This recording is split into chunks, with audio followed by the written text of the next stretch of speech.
What is the solution to America's problems? I am convinced it's not the conservative agenda, it's not the liberal agenda. Rather, the solution to America's problems is Jesus Christ. What does that mean? No politician, no legislative body can change your heart, can change your character. That takes God. That takes Christ.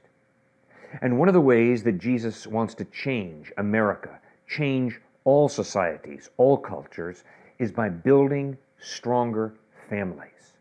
A strong family is based on a marriage that's healthy and parenting that is good.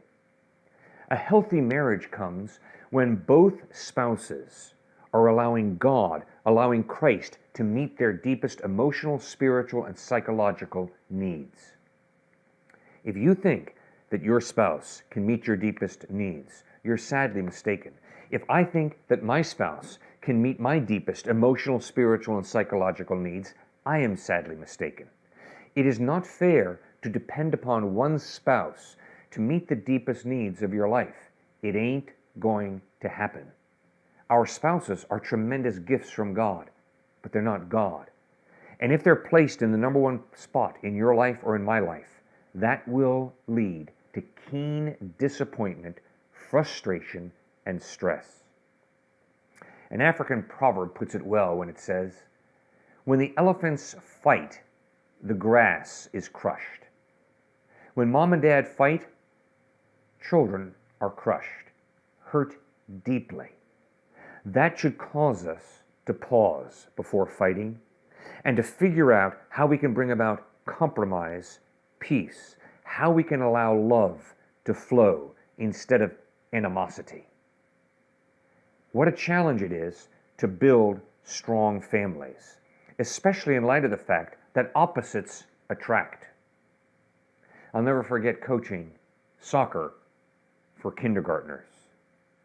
My son was on the team, and he was one of the aggressive children who ran after the ball, tried as hard as he could to kick it into the goal.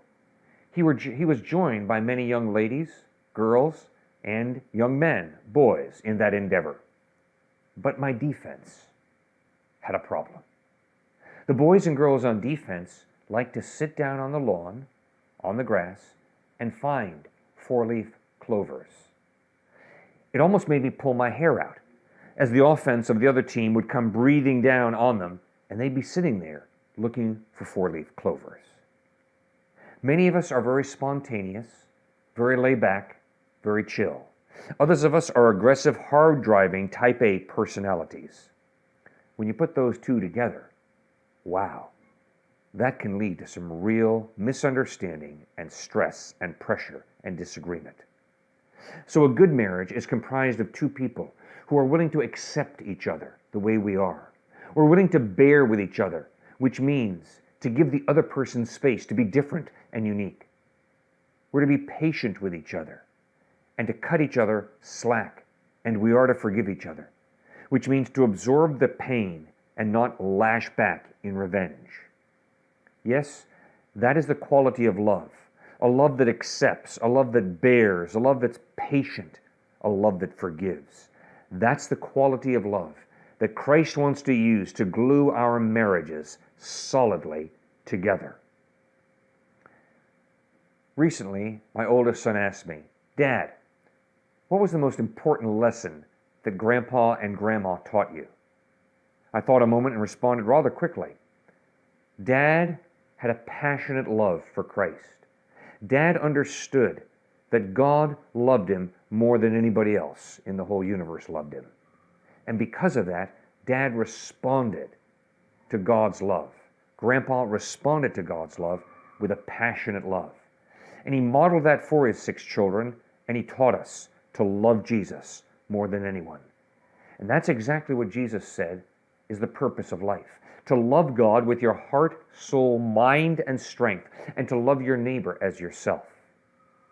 And Mom, your grandma, Robert, well, she taught us an accurate definition of success. She played 5 sports in college. She was quite the athlete. She served as a nurse at Columbia Presbyterian Hospital in New York City. She had an amazing intellect an incredibly athletic body. But she was wise enough and committed enough to Christ to understand the true definition of success, which is not to be number one athletically, and it's not to have the highest GPA in school. Instead, success is faithfulness.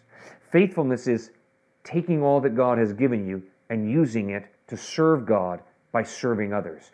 Faithfulness is the peace that comes from knowing you did the best you could in that situation. Success is not measured by where you stand in the pecking order. Success is not measured by, do you have the corner office with the best view? Success is measured not by the size of your house or the cost of your car. Instead, success is living to glorify God in everything, living to serve people to the best of your ability, understanding that the real purpose of life is to love God and to love others, to move out of self-absorption into giving your life away in serving others.